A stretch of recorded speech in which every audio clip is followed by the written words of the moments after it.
Bobby knows best.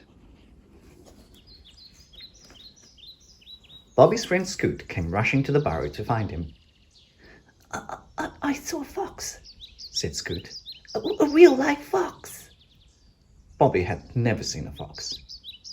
Wow, said Bobby. What was it like? It was, said Scoot. Scary. Bobby thought Scoot was boasting.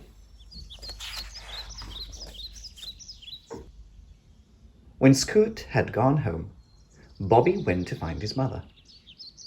Mum, he asked, have you ever seen a fox? Oh dear me, yes, said his mother. And I never want to see those big, sharp teeth again, she added. Bobby shivered. Stay away from foxes, Bobby, she sighed, if you know what's good for you.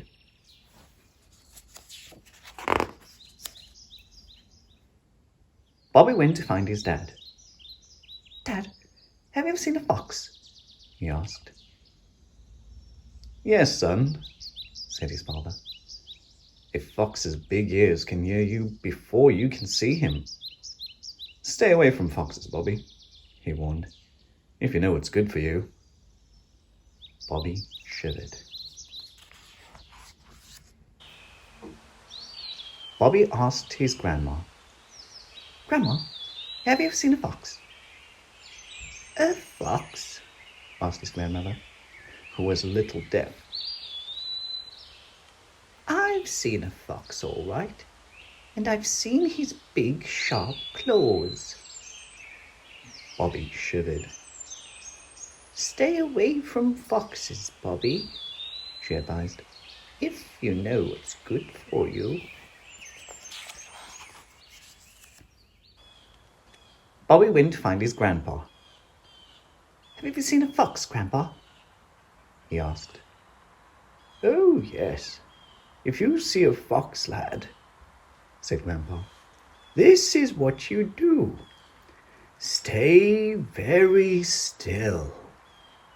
Find the nearest bolt hole, then thump your foot to warn the others and run for it. Don't run in a straight line, go in a zigzag. That'll slow old Mr. Fox down all right. Bobby shivered. That night, Bobby lay in bed. Everyone had a story about Fox except Bobby. I've got big ears too, he thought, and big claws and teeth. I'm not scared of a fox. So Bobby crept out of the burrow into the moonlight and set off on a fox hunt.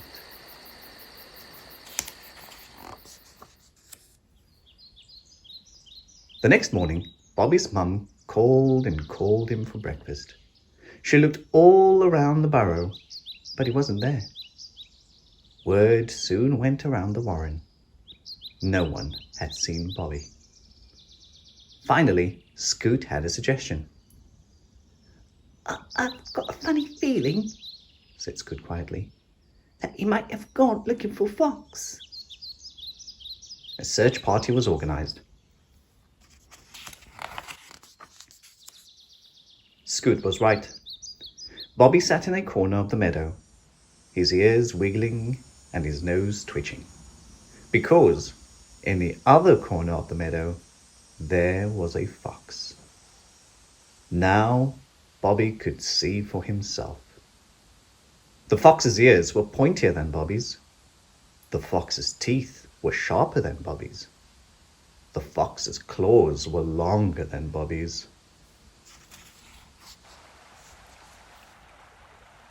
Now Bobby was scared.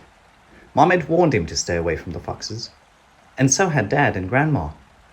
Why, oh why did he think he knew best? Just then, out of the corner of his eye, Bobby saw a familiar pair of ears. Scoot's come to find me, thought Bobby, and now he's in danger too.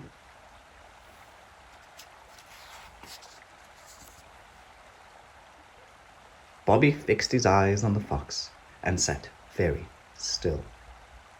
The fox sniffed the air.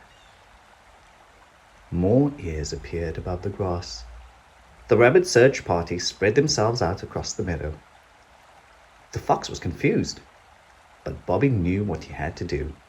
He remembered what his grandpa had told him.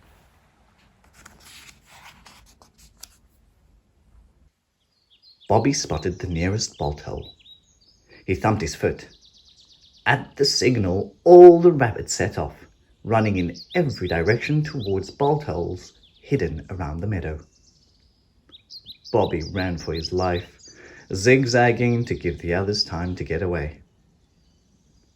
The fox chased this way and that, but he wasn't quick enough.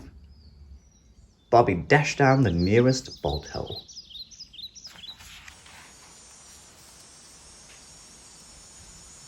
Back at the burrow, Bobby waited for his mum and dad to tell him off, but they were just happy that everyone was safe. And Grandpa even said, "Well done, lad. You slowed Mr. Fox down all right." Later, Scoot came over. "You were really brave," said Scoot. What a great fox story to tell the others." "Yes," agreed Bobby, "but I think I'll stay away from foxes from now on. It was scary."